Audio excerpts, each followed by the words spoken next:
আবারও গর্জে উঠলেন তুরস্কের প্রেসিডেন্ট রিসেপ তাইপ এরদোয়ান। বিশ্বের সবচেয়ে শক্তিশালী সামরিক জোটকে রাগ ঢাক না রেখেই সতর্ক করে দিয়েছেন তিনি। ইসরায়েল ইস্যুতে এমনিতেই দীর্ঘ কয়েক মাস ধরে তেতে রয়েছেন এরদোয়ান। এরই মধ্যে শক্তিশালী এই সামরিক জোটের কর্মকাণ্ড এরদোয়ানের বিরক্তির কারণ হয়ে দাঁড়িয়েছে। তাই শুক্রবার জোটের হয়ে ইসরায়েলকে সাফ সাফ কথা বলে দিয়েছেন এরদোয়ান। রাজনীতির ময়দানে কয়েক দশক কাটিয়ে দেওয়া এরদোয়ান মুসলিম বিশ্বের অবিসংবাদিত নেতা হয়ে উঠেছেন। মুসলিম বিশ্বের যে কোনো ইস্যুতে তাকে গর্জে উঠতে দেখা যায়। শুক্রবারও এরদোয়ানের এমনই রূপ দেখল পশ্চিমারা। এদিন তিনি বলেন, ইসরায়েলি প্রশাসনের সঙ্গে নেটোর অংশীদারিত্ব আর চালিয়ে নেওয়া সম্ভব না। যমুনা রেফ্রিজারেটর, খাবার ফ্রেশ তো লাইফ জম্পেশ। নেটোকে বিশ্বের সবচেয়ে শক্তিশালী সামরিক জোট বলে মনে করা হয়। যুক্তরাষ্ট্রের নেতৃত্বাধীন এই জোটে পারমাণবিক অস্ত্র সমৃদ্ধ অন্তত 3টি দেশ রয়েছে। শুক্রবার সেই জোটের সম্মেলন মঞ্চে দাঁড়িয়েই কড়া ভাষায় হুঁশিয়ারি উচ্চারণ করলেন এরদোয়ান। তিনি বলেন, ফিলিস্তিনে ব্যাপক টেকসই শান্তি প্রতিষ্ঠা না হওয়া পর্যন্ত নেটোর মধ্যে ইসরায়েলের সঙ্গে সহযোগিতার প্রচেষ্টা অনুমোদন করবে না তুরস্ক। এমনকি রাশিয়া ইউক্রেন যুদ্ধ থামাতে তুরস্ক কূটনৈতিক প্রচেষ্টা অব্যাহত রাখবে বলেও জানান তিনি।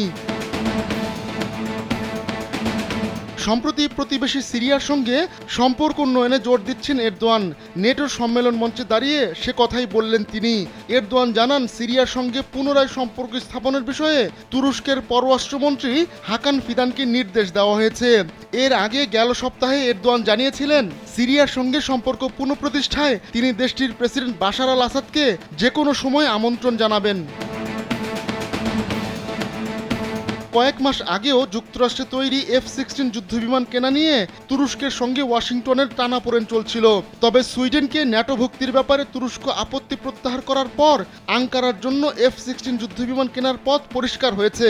এরদোয়ান জানান, তিনি এ বিষয়ে মার্কিন প্রেসিডেন্ট জো বাইডেনের সঙ্গে কথা বলেছেন। 3 থেকে 4 সপ্তাহের মধ্যে এই সমস্যার সমাধান হবে বলেও জানান তিনি। নিজেদের সামরিক বাহিনীকে আধুনিকায়ন করতে মার্কিন এই অত্যাধুনিক যুদ্ধবিমান চাইছে তুরস্ক। নেটোর সদস্য হলেও যুক্তরাষ্ট্রের ঘোর বিরোধী হিসেবে পরিচিত ব্লকের সঙ্গেও তুরস্ক সমান তালে সম্পর্ক বজায় রেখেছে। সামরিক জোটের এই সম্মেলনে সে কথাও উল্লেখ করেছেন এরদোয়ান। তিনি জানিয়েছেন, সাংহাই কোঅপারেশন অর্গানাইজেশন SCO-তে পর্যবেক্ষক হিসেবে নয়, বরং স্থায়ী সদস্য হিসেবে যোগ দিতে চায় তুরস্ক। SCO একটি নিরাপত্তা, রাজনৈতিক ও অর্থনৈতিক জোট। 2001 সালে রাশিয়া, চীন ও মধ্য এশিয়ার দেশগুলো পশ্চিমা শক্তিকে টক্কর দিতে এই জোট গঠন করে। আহমদুল্লাহ শিকদার, কালবেলা ডেস্ক।